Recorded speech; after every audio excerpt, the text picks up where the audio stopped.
राधे राधे। जय श्री कृष्णा। रेणु पाठक चैनल में आपका स्वागत है। मास के इस प्रातःकालीन पौराणिक कथा सागर में आप सबका स्वागत है। इस समय पवित्र फाल्गुन मास आरंभ हो चुका है और उसमें हम श्रवण कर रहे हैं भगवान शिव से जुड़ी हुई इन सुंदर पौराणिक कथाओं का।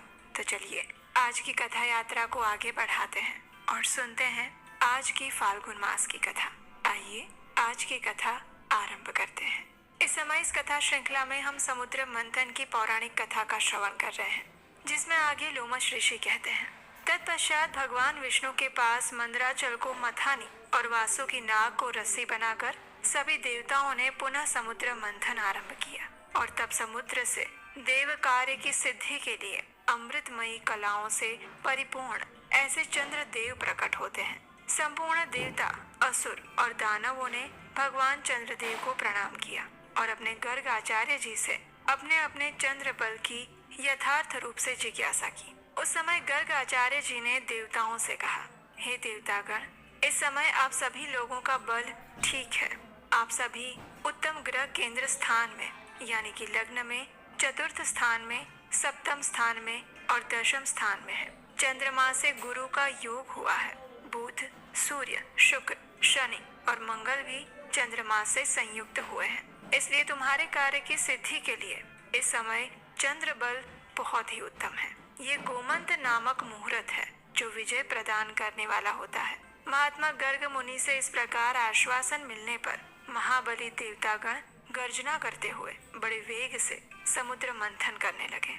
मथे जाते हुए समुद्र के चारों ओर बड़े जोरों से ज्वाला उठ रही थी, आवाजें आ रही थी और इस बार के मंथन से देव कार्यों की सिद्धि के लिए साक्षात सुरभि कामधेनु गाय प्रकट हुई।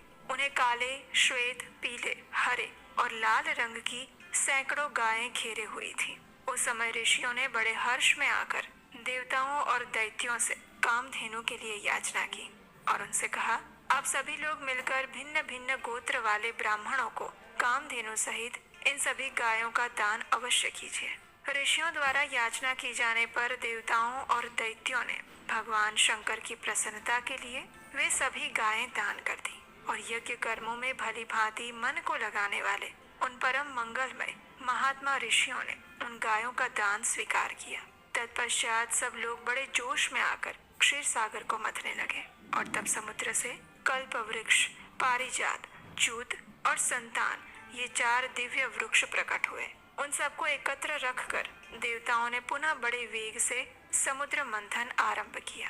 इस बार के मंथन से रत्नों में सबसे श्रेष्ठ उत्तम रत्न कौस्तुभ मणि प्रकट हुआ, जो सूर्य मंडल के समान परम कांतिमान था। वो अपने प्रकाश से तीनों लोकों को प्रकाशित कर रहा था। देवताओं ने चिंतामणि को आगे रखकर कौस्तुभ का दर्शन किया और उसे भगवान विष्णु की सेवा में भेंट कर दिया। तत्पश्चात चिंतामणि को मध्य में रखकर देवताओं और दैत्यों ने पुनः समुद्र को मथना आरंभ किया। वे सभी बल में बढ़े चढ़े थे और बार बार गर्जना कर रहे थे। अब की बार उस मथे जाते हुए समुद्र से उच्चय श्रवा नामक अश्व प्रकट हुआ। वो समस्त अश्व जाति में एक अद्भुत रत्न था। उसके बाद गज जाति में रत्नभूत ऐसा ऐरावत हाथी प्रकट हुआ। उसके साथ श्वेत वर्ण के 64 हाथी और भी थे। ऐरावत के 4 दांत बाहर निकले हुए थे और मस्तक से मद की धारा बह रही थी। इन सबको भी मध्य में स्थापित करके वे सभी पुनः समुद्र मथने लगे। उस समय उस समुद्र से मदिरा, भांग, काकड़ा सिंगी, लहसुन, गाजर, अत्यधिक उन्माद कारक धतूरा और पुष्कर आदि बहुत सारी वस्तुएं प्रकट हुई। इन सबको भी समुद्र के किनारे एक स्थान पर रख दिया गया। तत्पश्चात वे श्रेष्ठ देवता और दानव पुनः पहले की भांति समुद्र मंथन करने लगे। अब की बार समुद्र से संपूर्ण भुवनों की एकमात्र अधीश्वरी दिव्य स्वरूपा देवी महालक्ष्मी प्रकट हुई, जिन्हें ब्रह्मवेत्ता पुरुष आन्वीक्षिकी यानी वेदांत विद्या कहते हैं।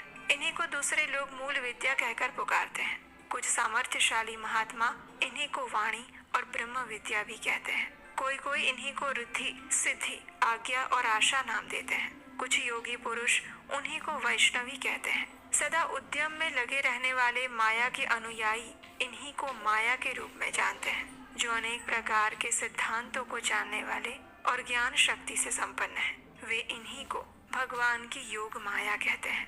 देवताओं ने देखा कि देवी महालक्ष्मी का रूप अत्यंत सुंदर है। उनके मनोहर मुख पर स्वाभाविक प्रसन्नता विराजमान है। हार और नुपुरों से उनके श्री अंगों की बड़ी शोभा हो रही है। मस्तक पर छत्र तना हुआ है। दोनों ओर से चंवर डूल रहे हैं। जैसे माता अपने पुत्रों की ओर स्नेह और दुलार भरी दृष्टि से देखती है, उसी प्रकार सती महालक्ष्मी ने देवता, दानव, सिद्ध, चारण और नाग आदि संपूर्ण प्राणियों की ओर दृष्टिपात किया। माता महालक्ष्मी की कृपा दृष्टि पाकर सभी देवता उसी समय श्री संपन्न हो गए। वे तत्काल राज्य अधिकारी के शुभ लक्षणों से संपन्न दिखाई देने लगे। और फिर देवी लक्ष्मी ने भगवान मुकुंद की ओर देखा। उनके श्री अंग तमाल के समान श्याम वर्ण थे। कपोल और नासिका बड़ी सुंदर थी। वे परम मनोहर दिव्य शरीर से प्रकाशित हो रहे थे। उनके वक्षस्थल में श्री वत्स का चिन्ह सुशोभित था। भगवान के एक हाथ में कौमुद की गदा शोभा पा रही थी। भगवान नारायण की उस दिव्य शोभा को देखते ही लक्ष्मी जी आश्चर्यचकित हो उठी और हाथ में वनमाला लेकर सहसा हाथी से नीचे उतर आई। वे माला श्री लक्ष्मी देवी ने अपने ही हाथों से बनाई थी। उसके ऊपर भ्रमर मंडरा रहे थे। देवी ने वो सुंदर वनमाला परम पुरुष भगवान विष्णु के कंठ में पहना दी और स्वयं उनके वाम भाग में जाकर खड़ी हो गई। उन शोभाशाली दंपति का वहां दर्शन करके सभी देवतागण, दैत्यगण, सिद्ध, अप्सराएं, किन्नर और चारणगण परम आनंद को प्राप्त हुए। और उसके साथ ही आज की हमारी इस फाल्गुन मास कथा श्रृंखला को यहीं पर विराम देते हैं।